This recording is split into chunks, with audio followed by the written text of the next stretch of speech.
জাতশ্রয়ী ধ্রুবং মৃত্যু ধ্রুবং জন্ম মৃতস্য চ তস্মাৎ অপরিহার্যার্থে নতং সচিতুমর্হসি। যেটা জন্মগ্রহণ করেছে সে মরণের রাস্তা ধরে চলছে। আমরা মনে করি যে বাচ্চাটা 10 দিন জন্মেছে, বেঁচেছে, কিন্তু তা নয়, তার পরমায়ু থেকে সে 10 দিন মারা গেছে। আমি মনে করি যে আমার বয়স 40 বৎসর, বাঁচলাম, কি তা নয়, পরমায়ু থেকে 40 বৎসর আমরা মৃত। মানে ক্যালকুলেশনটা একটু উল্টো দিকে হচ্ছে।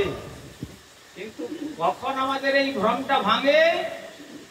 যখন এই দেহের থেকে আত্মাটা বেরিয়ে চলে গেল, এই দেহটা অকর্মণ্য হয়ে গেল, তখন মনে করি যে যা, লোকটা মারা গেল। কিন্তু না, সে তার মাতৃগর্ভে থেকেই মরে মরে আসছে। কেন না, এই জগতে আসার প্রথম থেকেই মৃত্যুর পথ ধরে তাকে হাঁটতে হচ্ছে। তাই এই জগৎটা হচ্ছে মর্ত্য জগৎ। যদিও বিশ্বকবি রবীন্দ্রনাথ জানিয়েছিলেন, মরিতে চাই না আমি এ সুন্দর ভুবনে, আমি মরতে চাই না এত সুন্দর ভুবনে।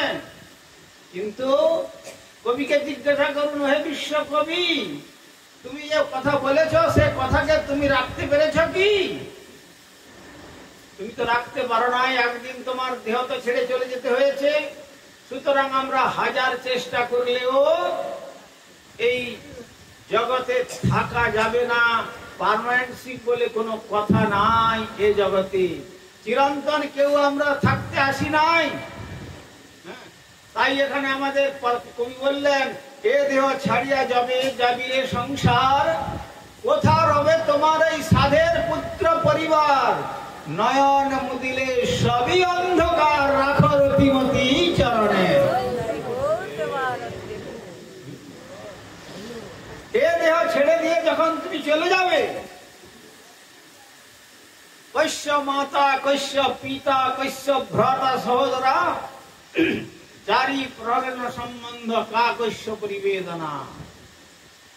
কে কার মাতা, কে কার পিতা, কে কার পুত্র, কে কার কন্যা, কে কার পত্নী, কে কার পতি, কে কার আত্মীয়, কে কার স্বজন, কে কার বন্ধু, কে কার শত্রু, কে কার মিত্র।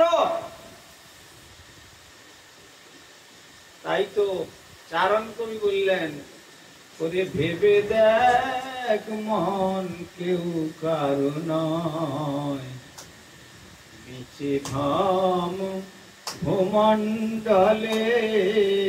ওরে ভেবে দেখ মন কেউ কারো নয়, নিচে ভাম ভূমণ্ডলে। ওরে মন, একবার ভেবে দেখ, কেউ কারো নয়, তুমিও কারো নয়, আর তারাও তোমার নয়। মিছে একটা ভ্রমাত্মক দুদিনের জন্য, এই জন্য পান্থশালার পরিচয়ের মতো দশা। তাই বললেন যে এ দেহ ছাড়িয়া যাবে যাবিরে সংসার, যে সংসারকে আমি আমার বলে এত আঁকড়ে ধরে বসে আছি, যখন এই দেহ ছেড়ে চলে যাবে, নয়ন মুদিলে সবই অন্ধকার। যেই চোখ বন্ধ হলো, সব অন্ধকার হয়ে গেল, সব সম্পর্ক বিচ্ছিন্ন হয়ে গেল। তাই বলছেন, ওই রাখো রতিমতি চরণে। যদি বাঁচতে চাও, যদি দিব্য জীবন লাভ করতে চাও, তাহলে মর্ত্য জগৎ থেকে মনটাকে তুলে নিয়ে শ্রী গৌর গোবিন্দের পাদ পদ্মে অর্পণ করবে।